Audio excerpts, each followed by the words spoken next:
নমস্কার সুপ্রিয় দর্শক, আর মাত্র কয়েক দিনের অপেক্ষা, তারপরই আকাশে দেখা যেতে চলেছে বছরের অন্যতম বিরল আংশিক চন্দ্রগ্রহণ। এই গ্রহণ নিয়ে ইতিমধ্যে শুরু হয়েছে বিশেষ কৌতূহলের সাড়া।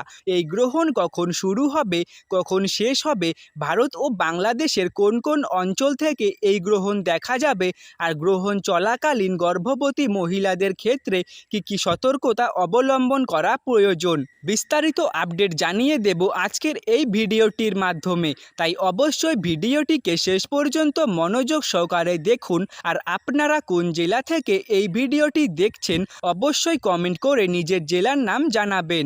পাশাপাশি আপনি যদি আমাদের চ্যানেলে নতুন হয়ে থাকেন তাহলে চ্যানেলটি সাবস্ক্রাইব করে বেল আইকনটি অন করে রাখুন। আর ফেসবুক থেকে ভিডিওটি দেখলে আমাদের ফেসবুক পেজটিকে ফলো করে দিবেন। চন্দ্রগ্রহণ তখনই ঘটে যখন সূর্য, পৃথিবী এবং চাঁদ প্রায় একই সরল রেখায় অবস্থান করে এবং পৃথিবীর ছায়া চাঁদের ওপর পড়তে শুরু করে। আগামী 28শে আগস্ট শুক্রবার ঘটতে চলেছে এই বিরল দৃশ্য। এই গ্রহণকে ঘিরে ইতিমধ্যেই সাধারণ মানুষের মধ্যে যথেষ্ট আগ্রহ তৈরি হয়েছে। বিশেষ করে ভারত এবং বাংলাদেশ থেকে এটি কতটা দেখা যাবে সেটি এখন সবচেয়ে বড় প্রশ্ন। তবে এখানে একটি বিষয় মনে রাখা অত্যন্ত জরুরি। চন্দ্রগ্রহণ খালি চোখে দেখা সাধারণত নিরাপদ। সূর্যগ্রহণের মতো বিশেষ সুরক্ষিত চশমার প্রয়োজন হয় না। তাই খালি চোখে দূরবীন বা টেলিস্কোপের মাধ্যমেও গ্রহণ পর্যবেক্ষণ করা যাবে। এই চন্দ্রগ্রহণটি কিন্তু খুবই প্রভাবশালী হতে চলেছে, যা একটানা প্রায় 4 ঘন্টার মতো দৃশ্যমান থাকবে এবং এই গ্রহণটি শুরু হবার ঠিক 12 ঘন্টা আগে থেকেই শুরু হয়ে যাবে সূতককাল।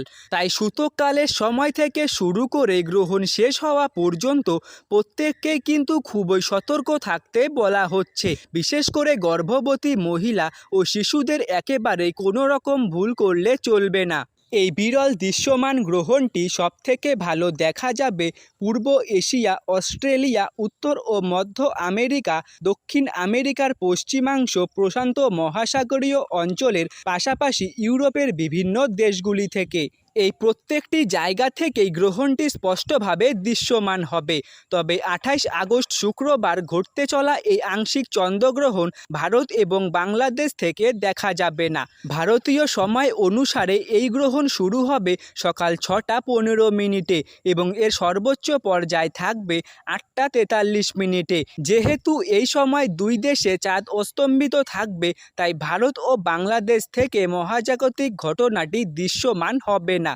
আজকের ভিডিও এখানেই শেষ করছি। সবাই ভালো থাকুন, সুস্থ থাকুন, ধন্যবাদ।